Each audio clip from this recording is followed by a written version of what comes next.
Hi, is this Anthony? Yeah. We have some internet problems today, so you're calling in on the cell phone. We got you hooked in. The connection is not as good as we'd like, but it's a Time Warner issue, so we're sorry. How you doing? Good. How you doing? Good, man. Good. How are you feeling about this fight against Max on Saturday? And how did you get the news that you guys were being bumped up to the main event? Yeah, I'm ready, man. I think I've been training for this guy for the whole camp. I put the work in, and I got the news through my manager. He told me that DC was out and that they were looking at making this interim title fight. Now, I'm sorry. Oh, no, go ahead. Jimmy. No, I was going to say endurance. I mean, they switched it up from 3 rounds to 5 rounds. How soon did you? When did you find that out that you had to switch it up to 5 rounds? I think we found that out a week ago. Oh, a week so ago. we just added, we just added the training. When everybody else found out, we pretty much found out it was official. So, I mean, it wasn't a big delay. We found out, and everybody else found out. Yeah, and both you and Max never really seemed to have a problem with your gas tank. And how you feeling at 145? I saw you with Oliveira, and that was fun. That was an awesome fight, bro. You feeling strong Yeah, at I feel like 145?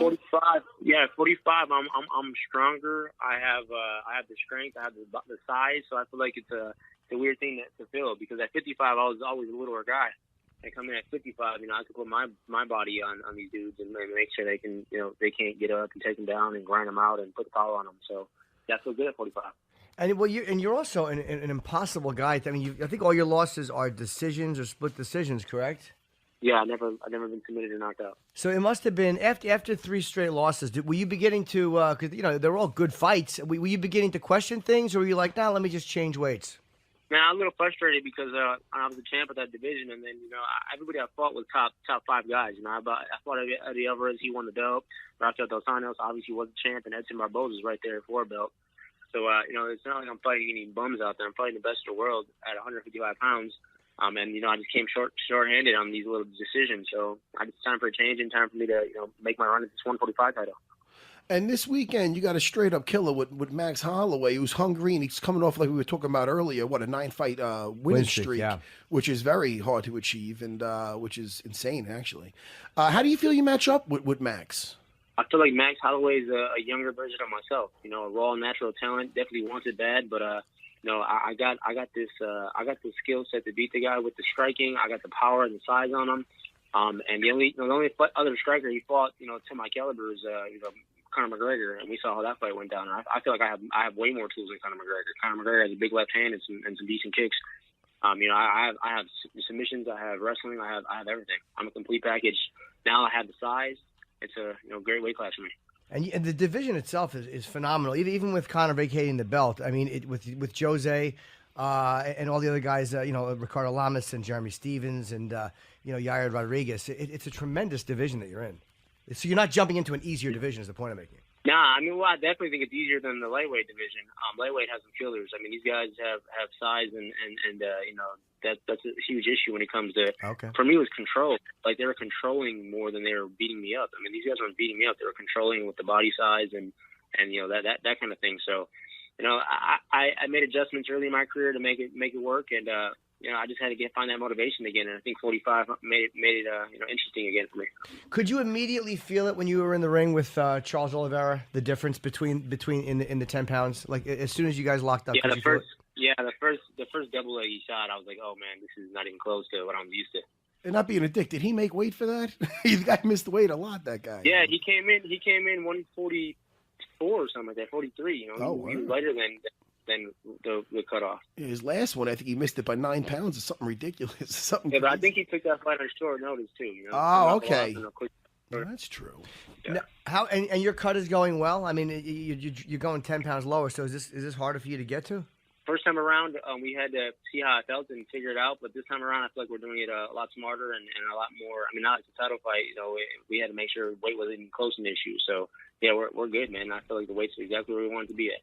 How's my man Duke Rufus doing, man? I love Duke. He's doing all right?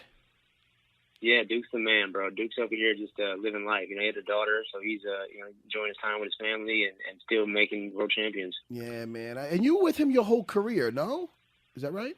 My whole career, my first amateur fight to the WGC title, to the UFC title, and coming up this weekend too. Yeah, because Duke was the champion himself, Jimmy. I don't know if you know about his trainer, Duke Rufus. I know about him. Oh man, phenomenal striker, man. Hey, what a great! Every time I at the fights, I see that. I always love seeing that guy. Just all smiles. What a good dude. Make sure you tell him I say hello. Oh, definitely. Yeah, we're heading to the gym now. I'll make sure I tell him. And we got to ask you too. I mean, at the end of October 3, your cars were set on fire in some kind of an arson attack. I heard Did you guys ever find out what was going on there? I mean, there was footage of guys. Yeah, breaking man. in. Actually, yeah. The kids came back and I had cameras this time, so they came back and I guess they're showing their friends what they did or whatever, and this time they got caught. So it was crazy. It's a random act. I guess they just saw some nice cars in the driveway and set them on fire. Wow. So it wasn't because you are who you are. It was literally just the fact that they were nice cars. Yeah, I think from what I'm hearing is that they were nice cars. Wow. Yeah, they say never return to the scene of a crime. I mean, you must have been shocked when you saw the video and go, "Oh my God, these assholes I came was back." sitting here like, I was like, is this serious? Like, what is going on right now? Like, it's crazy. And it's the funny thing is too, when you do something vandalous. When I was young, I was a vandal. You really don't know who you're fucking with. Like, you know what I mean? It's actually lucky for them they got caught and that you didn't walk out and catch them. Were you watching the camera when it was happening, or no? You just woke up the next morning? I was on the way to the gym, and I saw my camera send me an alert that said someone's in the driveway, and I was watching it, play out in front of on my phone. And did you call the police immediately?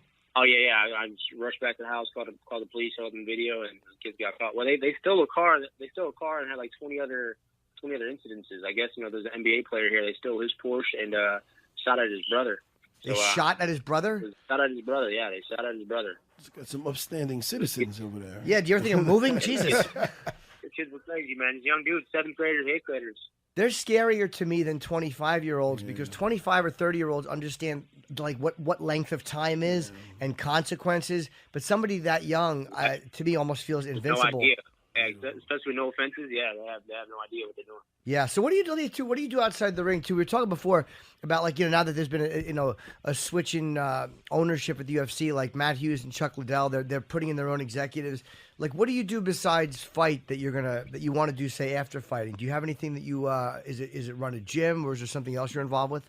Yeah, I already own I own a gym already. I own 2 barbershops and a sports bar.